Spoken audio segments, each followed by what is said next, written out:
नमस्कार. प्रेमिलास रेसिपीमध्ये तुमचं सर्वांचं खूप खूप खूप स्वागत. आज आपण प्रेमिलास रेसिपीमध्ये आषाढी एकादशीच्या उपवासासाठी आतून मऊ वरून कुरकुरीत असलेल्या शाही कचोऱ्या तयार करतोय.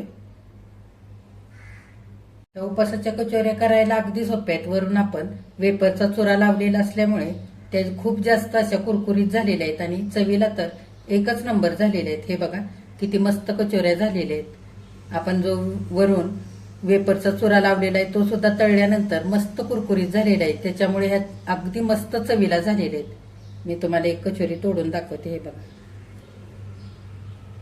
आतून मऊ वरून मस्त अशा कुरकुरीत झालेले आहेत.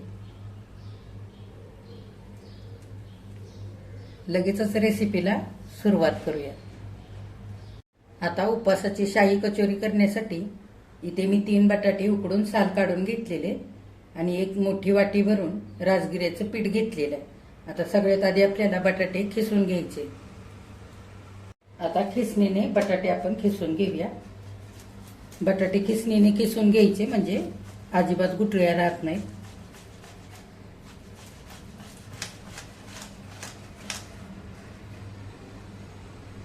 आता सगळा बटाटा खिसून झालेला आहे. राजगिऱ्याचं पीठ आपल्याला बटाट्यामध्ये जेवढं मावेल तेवढं घालून मळून घ्यायचंय. तर इथे मी राजगिऱ्याचं पीठ घेतलेलं आहे.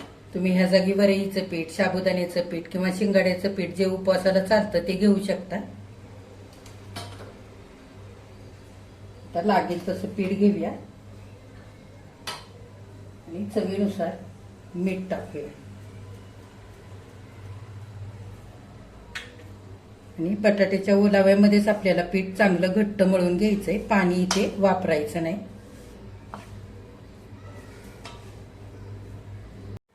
आता लागेल तसं राजगिऱ्याचं पीठ घालून असं घट्ट पीठ मळून घेतलंय. आता वरून थोडंसं तेल लावूया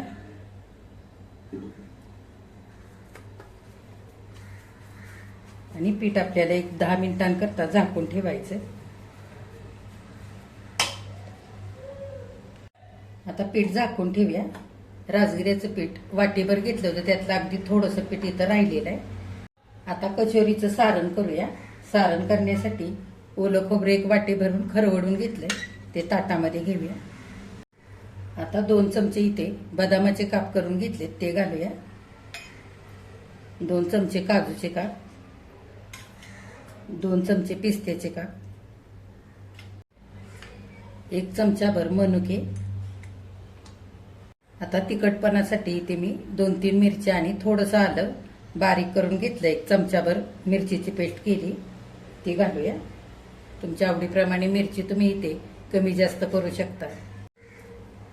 आता आपण मगाशी पीठ मळण्यासाठी उकडलेला बटाटा खिसला होता त्यातला 1 चमचाभर बटाटा मी इथे खिसल्यानंतर काढून ठेवला होता तो सुद्धा आपण सारणामध्ये घालूया म्हणजे सारणाला छान बाइंडिंग येईल. त्याच्यासाठी सारणाला मस्त अशी आंबट गोड चव येण्याकरता अर्धा चमचा दळलेली साखर घेतली ती घालूया आणि अर्धा चमचा लिंबाचा रस.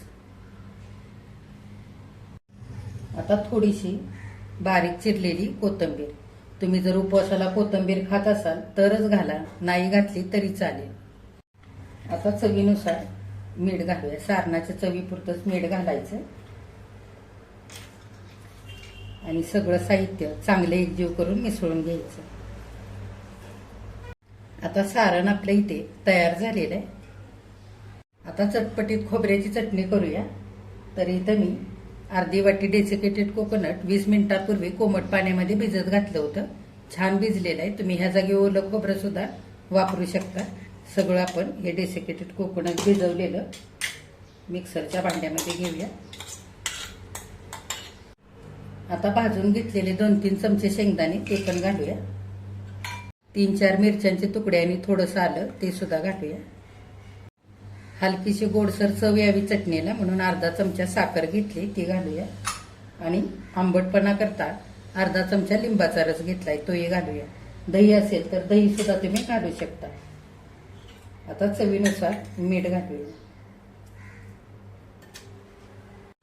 आता पुरेसं पाणी घालून बारीक अशी चटणी वाटून घेऊया. आता लागेल तसं पाणी घालून चटणी अगदी बारीक अशी वाटून घेतलेली वाटीमध्ये काढूया. आता चमच्याभर तेलामध्ये पाव चमचा जिरा आणि थोडीशी हिरवी मिरची कापून त्याची फोडणी तयार केली. ती आपण चटणीवरती घालूया. तुम्ही उपवासाला जिरं खात असाल तरच घाला अशी फोडणी जिऱ्याची, नाहीतर नुसती मिरचीची फोडणी केली तरीही चालेल. आता घातलेली फोडणी चांगली सगळ्या चटणीमध्ये मिसळून घेऊया. आपली छान अशी खोबऱ्याची चटणी इथं तयार झालेली आहे, आंबट गोड तिखट अशा चवीची. आता कचोरीला छान वरून कुरकुरीतपणा येण्यासाठी उन्हाळी वाळवणातले बटाट्याचे वेपर घेतलेले आहेत तिथे. हे वेपर मी बिना तळताच घेतलेले. तर असे वेपर जर तुमच्याकडे नसतील तर तुम्ही जर उन्हाळी वाळवणामध्ये बटाट्याचे पापड केले असतील तर ते सुद्धा ह्या जागी असे तुकडे करून घेऊ शकता. ते सुद्धा बिना तळताच इथे घ्यायचे. आता हे वेपर आपल्याला छान बारीक चुरा होईपर्यंत वाटून घ्यायचे. तर असेच कच्चेच वेपर मी मिक्सरच्या भांड्यामध्ये घेते. बारीक आपण वाटून घेऊया. हे बघा, थोडंसं फिरवून असा वेपरचा बारीक चुरा करून घेतलेला आहे. ताटामध्ये काढूया. आता 10 मिनिटं कचोरीचं पीठ सुद्धा आपल्या इथं चांगलं भिजलेलं आहे. हे बघा, आता ह्यातला एक छोटासा गोळा घेऊया. हाताला थोडंसं राजगिऱ्याचं पीठ लावून घ्यायचं किंवा तेल लावून घ्यायचं, म्हणजे पीठ चिकटणार नाही त्याच्यासाठी. आणि गोल गोळा करून घ्यायचा. आता तुम्हाला किती मोठी किंवा लहान कचोरी करायची त्याच्या अंदाजाने करून घ्यायचं आणि अशी गोल वाटी करायची पिठाची.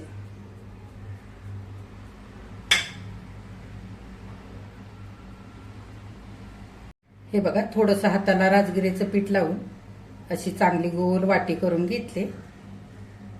पातळ अशी करायची आणि थोडंसं मावेल इतकं सारण भरायचं.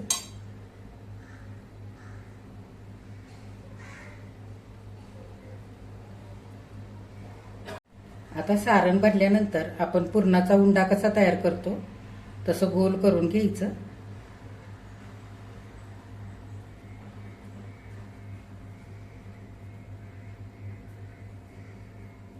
असं मिटवून घ्यायचं वरच्या बाजूने आणि गोल गोळा तयार करायचा.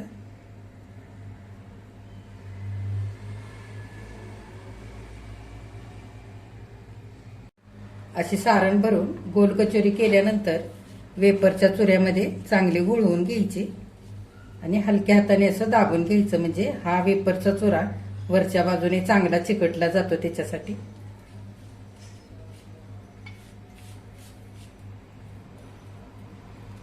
आता 2-3 कचोऱ्या आणखी अशाच करून घेऊया. आता आणखी एक कचोरी आपण भरून घेऊया. असं वाटीसारखं पिठाचं करून घेतलंय. सारण भरूया.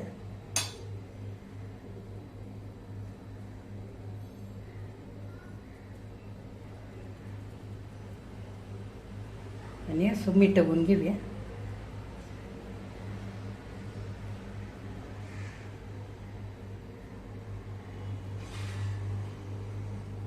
असा कचोरीला गोल आकार देऊया आणि वेपरच्या चुऱ्यामध्ये गोळवून घेऊया.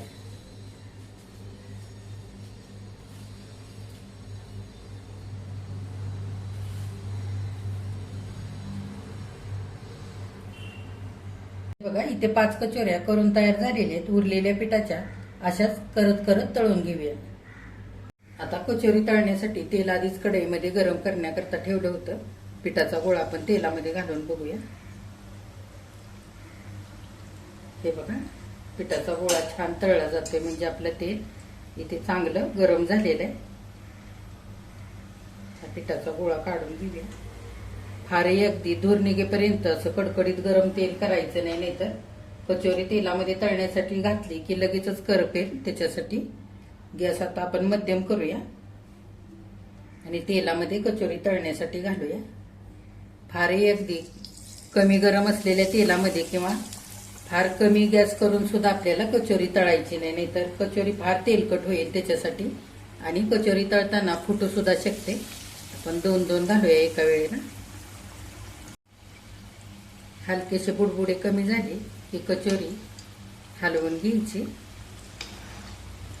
सोनेरी रंगावरती छान कुरकुरीत होईपर्यंत तळून घेऊया.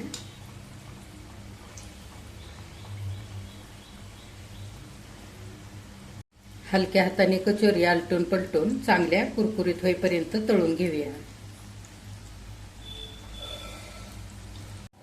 हे बघा, छान सोनेरी रंग आलेला आहे. सगळ्या बाजूने एकसारख्या कचोऱ्या मस्त अशा कुरकुरीत होईपर्यंत तळून घेतल्यात. आता काढून घेऊया. अगदी मध्यम गॅस करून हळूहळू अशा सोनेरी रंग येईपर्यंत तळलेले आहेत. त्याच्यामुळे मस्त अशा कुरकुरीत झालेले आहेत. वरच्या बाजूने सुद्धा काढून घेऊया. हे बघा, आता आणखी कचोरी आपण तेलामध्ये तळण्यासाठी घालूया आणि छान सोनेरी रंगावरती तळून घेऊया. हे बघा, दुसऱ्यांदा तळण्यासाठी घातलेल्या कचोऱ्या सुद्धा मस्त सोनेरी गुलाबी रंगावरती तळलेले आहेत. छान कुरकुरीत झालेले आहेत. काढून घेऊया.